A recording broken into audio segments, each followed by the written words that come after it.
अस्सलाम वालेकुम। तो आज हम डिस्कस करेंगे the molecular basis of inheritance. Previous lectures में हमने the chromosomal basis of inheritance को बहुत डिटेल में देखा और उसमें हमने ये डिस्कस किया कि क्रोमोसोम आगे विरासत में किस तरह से जेनेटिक इंफॉर्मेशन को लेकर जाता है। पेरेंट सेल से डॉटर सेल में क्रोमोसोम किस तरह से डिवाइड होकर जाते हैं और जेनेटिक इंफॉर्मेशन, स्पेसिफिक कैरेक्टरिस्टिक्स किस तरह से आगे प्रोसीड करवाते हैं। एंड नाउ आज हम थोड़ा और डीप जाएंगे और डिस्कस करेंगे मॉलिक्यूलर बेसिस को। बेसिकली मॉलिक्यूलर बेसिस क्रोमोसोम की क्या है, डीएनए। सो आज हम इसका इंट्रो डिस्कस करेंगे एंड देन फिर हम आगे बढ़ेंगे और डीएनए का स्ट्रक्चर डिटेल में देखेंगे। तो how does DNA replication transmit genetic information. तो हमें इस लेक्चर में ये देखना है कि जेनेटिक रेप्लिकेशन किस तरीके से, डीएनए रेप्लिकेशन किस तरीके से जेनेटिक इंफॉर्मेशन को आगे प्रोसीड करवा रही है। आगे जनरेशन टू जनरेशन इस तरीके से जेनेटिक इंफॉर्मेशन डीएनए की वजह से नेक्स्ट जनरेशन में जाएगी। So DNA replication allows genetic information to be inherited from a parent cell to daughter cell. Basically होता क्या है कि अब तक हमने बात की थी क्रोमोसोम की, तो अब हम देखेंगे क्रोमोसोम का एक हम छोटा सा सेगमेंट ले लें और उसको जूम इन करें तो कुछ हमें इस तरीके का स्ट्रक्चर मिलता है, डबल हेलिक्स स्ट्रक्चर। तो बेसिकली ये डीएनए है और डीएनए ही आगे रेप्लिकेशन करेगा, डिवाइड होगा और पेरेंट सेल से एक कॉपी डॉटर सेल में जाएगी और इस तरीके से ये आगे generation to generation pass on होगा। तो इसमें एक जो स्ट्रैंड होता है वो प्रीवियस स्ट्रैंड होता है और इसके साथ एक न्यू स्ट्रैंड फॉर्म हो जाता है जो कि डॉटर स्ट्रैंड भी हम इसको कह सकते हैं। तो ये क्रोमोसोम है, इसमें जब रेप्लिकेशन होती है तो यहाँ पर क्या होता है, एक रेप्लिकेशन बबल फॉर्म होता है with a fork and then इसको हम जूम इन करें तो इस तरह से ये डिवीजन होती है। Duplicated and condensed chromosome two DNA molecules and protein. तो यहाँ पे ये सिस्टर क्रोमेटिड्स दिखाए गए हैं। हमने इस तरह का स्ट्रक्चर क्रोमोसोम में डिस्कस किया था।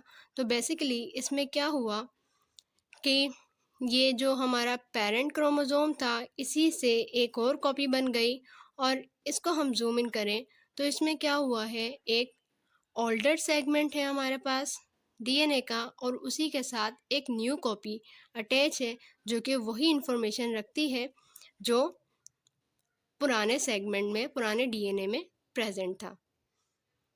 और जब ये क्रोमोसोम डिवाइड होगा तो ये आगे नेक्स्ट सेल में, डॉटर सेल में पास ऑन हो जाएगा। तो अब स्टार्ट करते हैं the search for the genetic material. तो यहाँ हुआ ये कि अब तक साइंटिस्ट बिलीव करते थे कि क्रोमोसोम जो है वो इनहेरिटेंस मटेरियल है और मेंडल और मॉर्गन्स के एक्सपेरिमेंट से, उनकी थ्योरीज से भी ये बात प्रूफ थी कि क्रोमोसोम ही ऐसा एलिमेंट है जो आगे इनहेरिटेंस के लिए रिस्पॉन्सिबल है। क्रोमोसोम से ही हमें कॉन्सेप्ट ऑफ इनहेरिटेंस मिला। But then Morgan group showed that genes exist as part of chromosome. हमने जीन्स डिस्कस किए थे मॉर्गन्स में और वहाँ पर जीन्स को हमने कहा था कि जीन्स जो है वो क्रोमोसोम का पार्ट है और ख़ुद जो क्रोमोसोम का स्ट्रक्चर है वो दो मॉलिक्यूल्स पर डिपेंड करता है, डीएनए एंड प्रोटीन। ठीक है, तो साइंटिस्ट ये मानते थे कि डीएनए से ज़्यादा प्रोटीन जो है वो आगे इनहेरिटेंस में रिस्पॉन्सिबल होता है। until 1940s. So the protein plays a major role in transforming genetic material. Until 1940s, little was known about nucleic acid. Basically ये जो डीएनए का स्ट्रक्चर है ये it consist of nucleic acid. तो scientist का मानना ये था कि प्रोटीन जो है वो मेजर रोल प्ले करता है in transforming genetic material. This view gradually changed as the DNA in heredity was worked out in studies of bacteria and viruses that infect them. फिर आगे क्या हुआ कि साइंटिस्ट ने मज़ीद एक्सपेरिमेंट्स किए और जब उन्होंने बैक्टीरिया और वायरसेस पर काम किया तो उन्हें ये बैक्टीरिया और वायरसेस वो थे जो ह्यूमंस को या एनिमल्स को इन्फेक्ट करते थे। तो जब वैक्सीन्स बनाने का काम शुरू हुआ तो कुछ डिस्कवरीज वहाँ से मिली, कुछ एविडेंस वहाँ से मिले हमें डीएनए के, और कुछ जब वायरसेस पर काम किया गया उनका मैकेनिज़्म देखने की कोशिश की गई कि किस तरह से वायरसेस इन्फेक्शन कॉज करते हैं, तो कुछ एविडेंस हमें वहाँ से मिले। तो बैक्टीरिया और वायरसेस पर जब साइंटिस्ट ने काम किया तो उन्हें पता ही चला कि इनका स्ट्रक्चर, तो इनका जो सेल है वो तो बहुत ही ज़्यादा सिंप्लीफाइड है। और जब वायरसेस पे उन्होंने काम किया तो वायरसेस में उन्होंने ये देखा कि वायरस के पास तो कंप्लीट क्रोमोसोम भी नहीं है, तो फिर किस तरीके से ये आगे जेनेटिक इन्फॉर्मेशन पास ऑन करता है। तो यहाँ हमें इस तरह दो एविडेंस मिलते हैं। The evidence one is evidence that DNA can transform bacteria, कि एक डीएनए दूसरे कि एक बैक्टीरिया का डीएनए दूसरे बैक्टीरिया के डीएनए को किस तरह से चेंज कर सकता है और अपनी जेनेटिक इन्फॉर्मेशन उसमें पास ऑन कर सकता है। फिर हमें दूसरा एविडेंस मिला, evidence that viral DNA can program cell, कि सिर्फ बैक्टीरिया का डीएनए नहीं बल्कि वायरस का डीएनए भी दूसरे सेल्स को प्रोग्राम कर सकता है। एक वायरल डीएनए दूसरे सेल से जो वो चाहता है अपनी मर्जी का काम करवा सकता है बिकॉज ऑफ डीएनए और RNA that is present in it. So it is program cell. ये क्या करता है? वायरल डीएनए प्रोग्रामिंग करता है, सेल में चेंजेस करता है, और फिर जो कि इन्फेक्टेड सेल हैं वो अकॉर्डिंग टू द वायरस आगे वही काम करते हैं। चले अब हम ज़रा अपने फर्स्ट एविडेंस को डिटेल में डिस्कस कर लेते हैं कि ये एविडेंस हमें मिला कैसे। So we are now discussing that DNA can transform bacteria. So in 1928, a British medical officer named Frederick Griffith was trying to develop a vaccine against pneumonia. तो यहाँ हमारे पास एक साइंटिस्ट हैं फ्रेडरिक ग्रिफिथ, तो ये कोशिश कर रहे थे वैक्सीन बनाने की for pneumonia, and pneumonia is caused by bacterium Streptococcus pneumoniae. तो ये इस बैक्टीरिया पर काम कर रहे थे। अच्छा, जो हम सिंपल टर्म में बैक्टीरिया बोलते हैं वो प्लूरल टर्म होती है, और bacterium is here a singular for bacteria. तो बैक्टीरियम स्ट्रेप्टोकोकस नमोनी, इस पर वो काम कर रहे थे। उन्होंने क्या किया, दो स्ट्रेन लिए बैक्टीरिया के, ठीक है। So the S stand for smooth can cause pneumonia in mice. जो इस एस स्ट्रेंथ था बैक्टीरिया का, वो जब वो स्टडी कर रहे हैं तो उन्होंने एनिमल क्या लिया, माइस लिया, तो और इसमें ये देखा कि जो बैक्टीरिया है वो माइस में नमोनिया कॉज कर रहे हैं। मतलब एस स्ट्रेंथ जो है वो पैथोजेनिक है। एस स्ट्रेंथ स्मूथ क्यों कह रहे हैं इसको? क्योंकि आप इधर देख सकते हैं कि इसके पास कवरिंग मौजूद है, एक प्रोटेक्टिव कवरिंग यहाँ मौजूद है, जिसकी वजह से जो ह्यूमन या एनिमल इम्यून सिस्टम है वो इस पर अटैक नहीं कर पा रहा और इसको डिस्ट्रॉय नहीं कर पा रहा। इसीलिए ये बैक्टीरिया या ये बैक्टीरियम एनिमल्स में और ह्यूमंस में नमोनिया कॉज कर पा रहा है। सो it is pathogenic because the cell has an outer capsule that protects them from an animal's immune system. Outer capsule यहाँ पर present है।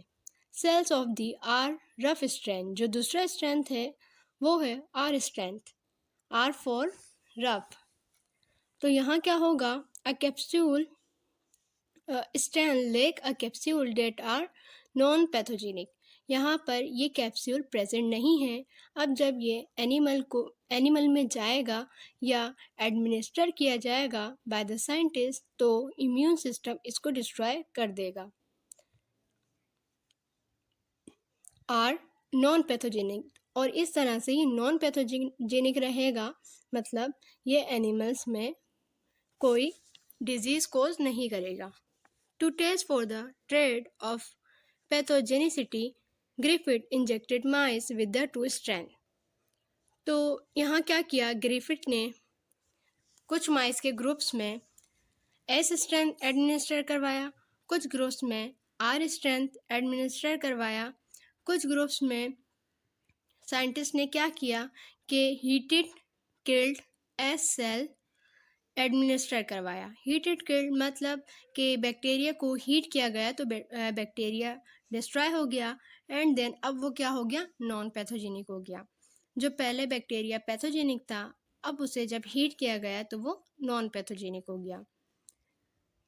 तो एक ग्रुप में उसने हीटेड किल्ड एस सेल को एडमिनिस्टर करवाया, और एक ग्रुप में उसने mixture of heated killed S cell and living R cell को एडमिनिस्टर करवाया। मतलब यहाँ पे हीटेड किल्ड भी है, ये भी नॉन पैथोजेनिक है, और आर सेल्स भी हैं, आर स्ट्रेंथ भी है, जो कि ये भी नॉन पैथोजेनिक है। अब हुआ कुछ यूं कि ये जो नॉन पैथोजेनिक मिक्सचर था, जब माइस को एडमिनिस्टर करवाया गया तो माइस की डेथ हो गई नमूनिया की वजह से। तो ऐसा क्यों हुआ? ये ऐसा इसलिए हुआ कि ये जो आर स्ट्रेंथ है जो कि लिविंग है और एस स्ट्रेंथ किल्ड है, आर स्ट्रेंथ ने अपने आप को ट्रांसफॉर्म कर लिया with some chemical material that is transform from S. तो एस सेल ने क्या किया, यहाँ पे इसका जो ये कैप्सूल था, ये कैप्सूल जिस मटेरियल से बना था, हम ये कह सकते हैं कि इसका जेनेटिक मटेरियल आर में ट्रांसफ़र हो गया, और आर सेल ने अपने गिर्द एक कैप्सूल बना लिया। ये चला हमें जब हमने ब्लड टेस्ट किया कि living S cells were found, कि माउस के अंदर जब माउस का ब्लड टेस्ट किया गया तो माउस के अंदर लिविंग एस सेल प्रेजेंट थे, जबकि मिक्सचर में तो किल्ड एस सेल थे जिसको हीट के ज़रिए किल्ड किया गया था। They could reproduce yielding more S cell. ये जो एस सेल हैं ये एक्टिवेट हो गए, और इन्होंने अपनी ही जैसी मज़ीद कॉपीज़ बना ली, रीजनरेशन कर ली, डिवाइड हुए, और बहुत सारे एस सेल्स जनरेट हो गए। So the conclusion is the living R bacteria had been transformed into pathogenic as bacteria। ये जो R बैक्टीरिया है जो कि नॉन पैथोजेनिक है, इसने अपने आप को ट्रांसफॉर्म करके एस फॉर्म बना लिया, एस सेल बना लिए जो कि पैथोजेनिक थे, by an unknown heritable substance from the dead S cell. अब ये ऐसा क्यों हुआ? उस टाइम साइंटिस्ट का मानना ये था कि ये कुछ अननोन हेरिटेबल सब्सटेंस है जो कि एस सेल से ट्रांसफॉर्म हुआ आर में, that enabled the R cell to make capsule, जिसने आर सेल में कैप्सूल जनरेट करवा दिया, और वो नॉन पैथोजेनिक से पैथोजेनिक हो गया। So here we can define transformation as a change in genotype and phenotype due to the assimilation of external DNA by a cell। तो यहाँ से एक हमें टर्म मिली ट्रांसफॉर्मेशन की, जिसको हम इस तरह से डिफाइन करते हैं कि कोई चेंज जो कि जीनोटाइप और फिनोटाइप में हो रहा है एक सेल में due to the assimilation, mixing of external DNA. मतलब एक सेल में दूसरे सेल का डीएनए ट्रांसफॉर्म हो रहा है और उस सेल में चेंजेस अकर हो रहे हैं, तो हम उसको उस सेल में क्यों चेंजेस अकर हो रहे हैं, due to the external DNA की वजह से, तो इस टर्म को हम कहते हैं ट्रांसफॉर्मेशन। तो फर्स्ट एविडेंस से हमें ये एक नई टर्म मिली ट्रांसफॉर्मेशन, जो कि एक्सपेरिमेंट में हमने डिटेल में देख ली। अब हम डिस्कस करेंगे evidence that viral DNA can program cells. तो ये जो वायरल डीएनए है, बेसिकली ये जो वायरस है हमारे पास, ये जो वायरस है वो है बैक्टीरियोफेज। मतलब बैक्टीरियोफेज का मतलब ये है कि ये बैक्टीरिया को, फेज का मतलब होता है ईटिंग, ये बैक्टीरिया को ईट कर लेगा, खा लेगा, therefore it is termed as bacteriophage.